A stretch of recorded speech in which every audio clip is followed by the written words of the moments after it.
Well, they had me on radiation treatments every other day, which I would do in the mornings before. Oh, 9 a.m., isn't that the time that Amtrex begins the working day? Okay, everyone, thank you for being here today. If I have my facts correct, this trial is being brought today because Ms. Carmen Lopez, the plaintiff, believes that she was wrongfully terminated by the corporation Amtrex. Mr. Tyler Stevens is here representing Amtrex. Ms. Lopez, please tell us your side of the story. Yes, Your Honor. I worked at Amtrex as a sales manager for over 30 years, and Amtrex always called their employees family, and I believed it. But when I told my manager I was diagnosed with breast cancer, I was fired just 1 week later on August 30th. I believe this is a case of discrimination based on my illness. Thank you for your opening statement. Mr. Stevens, on behalf of Amtrex, would you like to reply? Yes, Your Honor. Amtrex has been a family corporation for over 100 years. And when we say that we treat all of our employees as family, we mean it. Yes, Mrs. Lopez's diagnosis is unfortunate, but you will find that it is not the reason for her termination. No, it is much simpler than that. It is her terrible work performance in the past few months. Thank you both for the opening statements. We can now move on to the next phase of the trial. Mr. Stevens, please call your first witness. Yes, Your Honor. I would like to call Mrs. Lopez to the stand.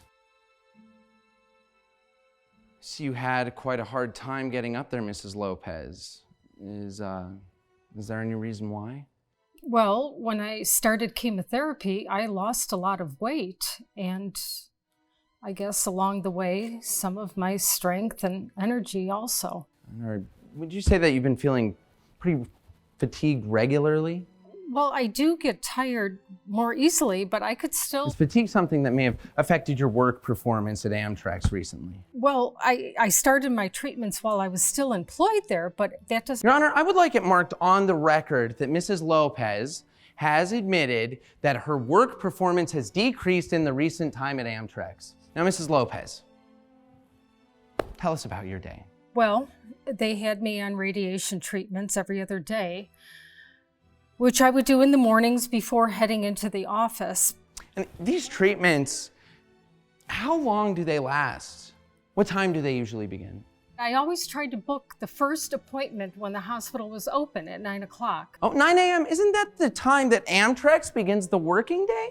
Yes, but I always made sure I called the clients first to make... Your Honor, based off the statements that Mrs. Lopez has made of her own will, may I add, it is abundantly clear that it is a poor working performance that led to her termination from our company. We were suffering. Yes, we are a family, and we treat every single employee as such. But when a family has a virus, that virus must be removed.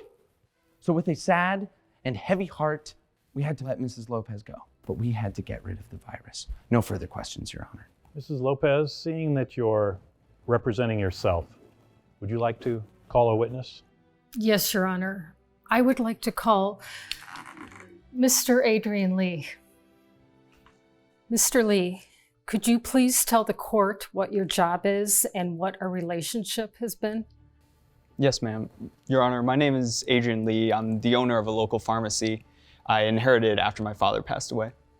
Thank you, Mr. Lee. And what is your relationship with Ms. Lopez? Well, Mrs. Lopez has been working with our pharmacy on the behalf of Amtrex for the past 20 years.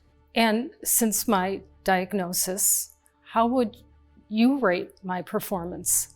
Well, to be honest, when I first heard about Mrs. Lopez's diagnosis, I was concerned that the pharmacy wouldn't receive the care that we had grown accustomed to. And were your worries proven true? No, ma'am. On the contrary, Mrs. Lopez, even though she couldn't take calls in the morning, would always come in the afternoons and we would work together face to face. So you see, Mrs. Lopez's diagnosis actually elevated her service. I think it instilled in her this sense of empathy for small business like mine and the plight that we face. She definitely didn't deserve to be fired. If anything, she deserves a raise. Thank you, Mr. Lee. That's all the questions, Your Honor. Court is ready to make its ruling. Mr. Stevens, despite what you said earlier, it's clear that Mrs. Lopez's work did not suffer after her diagnosis. And furthermore, despite Amtrek's claim that their employees are family, it became obvious that you fired Mrs. Lopez when her medical bills became burdensome. Objection, Your Honor, this is conjecture. Not another word, Mr. Stevens. I'm in charge of this courtroom, and I will not be interrupted. As I was saying, after 30 years of service, it's this court's opinion that Amtrak's turned its back on Mrs. Lopez, and it's because of this that I am ruling in favor of Mrs. Lopez and ordering Amtrak's to pay her $1 million in compensation. Mrs. Lopez, good luck with your fight against cancer. And with that, this court's adjourned. Thank you, Your Honor.